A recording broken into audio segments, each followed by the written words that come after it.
ನಮಸ್ತೆ ಫ್ರೆಂಡ್ಸ್, ಸವಿಪಾಕ ಶೈಲಿ ಚಾನೆಲ್ಗೆ ತಮಗೆಲ್ಲರಿಗೂ ಸ್ವಾಗತ. ನಾನಿವತ್ತು ಕ್ಯಾಪ್ಸಿಕಮ್ ಕರಿ ರೆಸಿಪಿನ ಮಾಡಿ ತೋರಿಸ್ತಾ ಇದ್ದೀನಿ. ಕ್ಯಾಪ್ಸಿಕಮ್ ಕರಿನ ಯಾವ ರೀತಿ ಮಾಡೋದಂತ ನೋಡ್ಕೊಂಬರೋಣ ಬನ್ನಿ.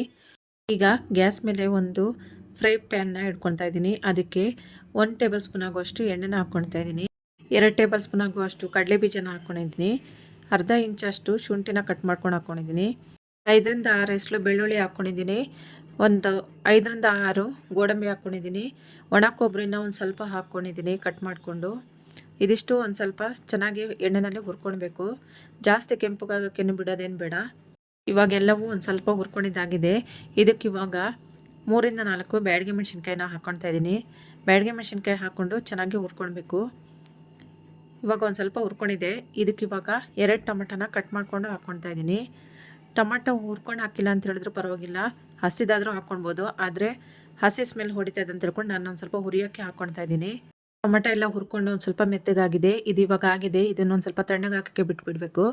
ಇವಾಗ ಅದೇ ಪ್ಯಾನ್ನಲ್ಲಿ 1 ಸ್ಪೂನ್ ಆಗುವಷ್ಟು ಎಣ್ಣೆ ಹಾಕ್ಕೊಂಡು 1/4 kg ಆಗುವಷ್ಟು ಕ್ಯಾಪ್ಸಿಕಮ್ನ ಚೆನ್ನಾಗಿ ತೊಳ್ಕೊಂಡು ಕಟ್ ಮಾಡಿ ಇಟ್ಕೊಂಡಿದ್ದೀನಿ. ಅದನ್ನು ಹಾಕ್ಕೊಂಡು ಇವಾಗ ಎಣ್ಣೆಯಲ್ಲಿ ಒಂದು ಸ್ವಲ್ಪ ಫ್ರೈ ಮಾಡ್ಕೊಳ್ಬೇಕು. ಜಾಸ್ತಿ ಏನೂ ಹುರ್ಕೊಳ್ಳೋದೇನು ಬೇಡ.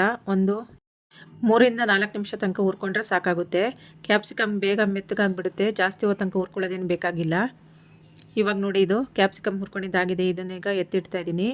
ಗ್ಯಾಸ್ ಮೇಲೆ ಒಂದು ಬಾಣಲಿನ ಇಟ್ಕೊಂಡಿದ್ದೀನಿ. ಅದಕ್ಕೆ 2 ಟೇಬಲ್ ಸ್ಪೂನ್ ಆಗುವಷ್ಟು ಎಣ್ಣೆ ಹಾಕ್ಕೊಂಡಿದ್ದೀನಿ. ಅರ್ಧ ಟೀ ಸ್ಪೂನ್ ಆಗುವಷ್ಟು ಜೀರಿಗೆ ಹಾಕ್ಕೊಂಡಿದ್ದೀನಿ. ಜೀರಿಗೆ ಒಂದು ಸ್ವಲ್ಪ ಹುರ್ಕೊಂಡಿದ್ದಾಗಿದೆ. ಈಗ ಅದಕ್ಕೆ 2 ಈರುಳ್ಳಿನ ಚಿಕ್ಕದಾಗಿ ಮೀಡಿಯಮ್ ಸೈಜಲ್ಲಿ ಕಟ್ ಮಾಡಿಕೊಂಡು ಹಾಕ್ಕೊಂಡಿದ್ದೀನಿ. ಈರುಳ್ಳಿ ಒಂದು ಸ್ವಲ್ಪ ಕೆಂಪಗಾಗಲಿ. ಅಲ್ಲಿ ತನಕ ನಾವು ಏನು ಮೊದಲೇ ಹುರ್ಕೊಂಡಿದ್ವಲ್ಲ ಆ ಮಿಶ್ರಣ ಎಲ್ಲ ನಾನು ಮಿಕ್ಸಿ ಜಾರಿಗೆ ಹಾಕ್ಕೊಳ್ತಾ ಇದ್ದೀನಿ. ಇದಕ್ಕೆ ಇವಾಗ ಒಂದು ಸ್ವಲ್ಪ ನೀರು ಸೇರಿಸ್ಕೊಂಡು ತರಿಯಾಗಿ ರುಬ್ಕೊಳ್ಬೇಕು. ಜಾಸ್ತಿ ನುಣ್ಣಗೆ ಮಾಡ್ಕೊಳಕ್ಕೆ ಹೋಗಬೇಡಿ. ಈಗ ಈರುಳ್ಳಿ ಒಂದು ಸ್ವಲ್ಪ ಕೆಂಪಗಾಗಿದೆ. ಇದಕ್ಕೆ ಇವಾಗ 3 ಹಸಿಮೆಣ್ಸಿಕಾಯಿನ ಹಾಕ್ಕೊಂಡಿದ್ದೀನಿ ಉದ್ದಕ್ಕೆ ಸೀಳಿ. ನಾವೇನು ರುಬ್ಕೊಂಡಿದ್ವಲ್ಲ ಆ ಮಸಾಲಾನ ಹಾಕ್ಕೊಳ್ತಾ ಇದ್ದೀನಿ. ಇವಾಗ ಮಸಾಲ ಒಂದು ಸ್ವಲ್ಪ ಚೆನ್ನಾಗಿ ಇದನ್ನು ಹುರ್ಕೊಳ್ಬೇಕು. ನೋಡಿ, ಇವಾಗ ಹುರ್ಕೊಂಡಿದ್ದಾಗಿದೆ. ಒಂದು 2ರಿಂದ 3 ನಿಮಿಷ ಹುರ್ಕೊಂಡಿದ್ದೀನಿ. ಎಣ್ಣೆನೂ ಬಿಟ್ಕೊಂಡಿದ್ದೆ. ಇವಾಗ ಒಂದು ಸ್ವಲ್ಪ ಮಿಕ್ಸಿ ಜಾರ್ ತೊಳೆದಿದ್ದು ನೀರನ್ನ ಹಾಕ್ಕೊಂಡು ಚೆನ್ನಾಗಿ ಇದನ್ನು ಕುದಿಸ್ಕೊಳ್ಬೇಕು. ಜಾಸ್ತಿ ನೀರು ಹಾಕ್ಕೊಳಕ್ಕೆ ಹೋಗಬೇಡಿ. ಮೀಡಿಯಮ್ ಆಗಿದ್ದರೆ ಸಾಕಾಗುತ್ತೆ. ಕರಿ ಆಗಿರೋದ್ರಿಂದ ನಾವು ದೋಸೆಗೆ ಚಪಾತಿಗೆ ಇದನ್ನು ನೆಂಚ್ಕೊಳ್ಳೋದ್ರಿಂದ ಒಂದು ಸ್ವಲ್ಪ ದಪ್ಪ ಇದ್ರೇ ಚೆನ್ನಾಗಿರುತ್ತೆ. ಇವಾಗ ಇದಕ್ಕೆ ರುಚಿಗೆ ತಕ್ಕಷ್ಟು ಉಪ್ಪು ಹಾಕ್ಕೊಳ್ತಾ ಇದ್ದೀನಿ. ಅರ್ಧ ಟೀ ಸ್ಪೂನ್ ಆಗುವಷ್ಟು ಖಾರದ ಪುಡಿನ ಹಾಕ್ಕೊಂಡಿದ್ದೀನಿ. ಒಂದು ಅರ್ಧ ಟೀ ಸ್ಪೂನ್ ಆಗುವಷ್ಟು ಧನಿಯಾ ಪುಡಿನ ಹಾಕ್ಕೊಂಡಿದ್ದೀನಿ.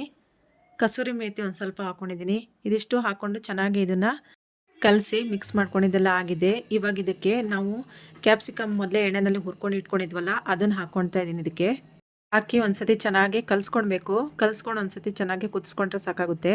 ಜಾಸ್ತಿ ಹೊತ್ತು ತನಕ ಬೇಯಿಸ್ಕೊಳ್ಳೋದೇನು ಬೇಕಾಗಿಲ್ಲ. ಕ್ಯಾಪ್ಸಿಕಮ್ ನಾವು ಏನು ಮೊದಲೇ ಹುರ್ಕೊಂಡಿದ್ವಲ್ಲ ಅದ್ರ ಕಡೆಯಿಂದ ಬೇಗ ಬೆಂದ್ಬಿಡುತ್ತೆ. ಜಾಸ್ತಿ ಹೊತ್ತು ತನಕ ಬೇಯಿಸೋದೇನು ಬೇಕಾಗಿಲ್ಲ. ಇವಾಗ ಒಂದು ಸ್ವಲ್ಪ ಕುದಿ ಬರ್ತಾ ಇದೆ. ಕೊನೆಯಲ್ಲಿ ಇದಕ್ಕೆ ಅರ್ಧ ಟೀ ಸ್ಪೂನ್ ಆಗುವಷ್ಟು ಗರಂ ಮಸಾಲ ಪುಡಿನ ಹಾಕ್ಕೊಂಡಿದ್ದೀನಿ. 3ರಿಂದ 4 ಸ್ಪೂನ್ ಆಗುವಷ್ಟು ಮೊಸರು ಹಾಕ್ಕೊಂಡಿದ್ದೀನಿ. ಫ್ರೆಶ್ ಮೊಸರು ತಗೊಳ್ಬೇಕು. ಹುಳಿಯಾಗಿರೋ ಮೊಸರನ್ನ ಹಾಕ್ಕೊಳಕ್ಕೆ ಹೋಗಬೇಡಿ. ಹಾಕ್ಕೊಂಡು ಒಂದು ಸತಿ ಚೆನ್ನಾಗಿ ಕಲಸಿ ಮಿಕ್ಸ್ ಮಾಡ್ಕೊಳ್ತಾ ಇದ್ದೀನಿ. ಇದು ಇವಾಗ ಒಂದು ಸ್ವಲ್ಪ ಹೊತ್ತು ಒಂದು 3ರಿಂದ 4 ನಿಮಿಷ ಚೆನ್ನಾಗಿ ಇದನ್ನು ಕುದಿಯೋಕ್ಕೆ ಬಿಟ್ಬಿಡಬೇಕು. ನಾವು ಮಸಾಲೆ ಎಲ್ಲ ಹಾಕಿದ್ವಲ್ಲ ಆ ಮಸಾಲೆ ಎಲ್ಲ ಚೆನ್ನಾಗಿ ಅದಕ್ಕೆ ಹಿಡಿಯೋ ಥರ ಪ್ಲೇಟ್ನ ಮುಚ್ಚಿ 1-2 ನಿಮಿಷ ಕುದಿಸ್ಕೊಂಡ್ರೆ ಸಾಕಾಗುತ್ತೆ. ಇವಾಗ ನೋಡಿ, 2 ನಿಮಿಷ ಆಗಿದೆ. ಪ್ಲೇಟ್ನ ಓಪನ್ ಮಾಡಿ ಒಂದು ಸತಿ ಮಿಕ್ಸ್ ಮಾಡ್ಕೊಳ್ತಾ ಇದ್ದೀನಿ. ಚೆನ್ನಾಗಿ ಕುದಿ ಬಂದು ಕ್ಯಾಪ್ಸಿಕಮ್ ಕರಿ ರೆಡಿಯಾಗಿದೆ. ಕೊನೆಗೆ ಇದಕ್ಕೆ ಕೊತ್ತಂಬರಿ ಸೊಪ್ಪನ್ನ ಹಾಕ್ಕೊಳ್ತಾ ಇದ್ದೀನಿ. ಕೊತ್ತಂಬರಿ ಸೊಪ್ಪು ಹಾಕ್ಕೊಂಡು ಒಂದು ಸತಿ ಮಿಕ್ಸ್ ಮಾಡಿಕೊಂಡ್ರೆ ಸಾಕಾಗುತ್ತೆ. ಇವಾಗ ಕ್ಯಾಪ್ಸಿಕಮ್ ಕರಿ ರೆಡಿಯಾಗಿದೆ.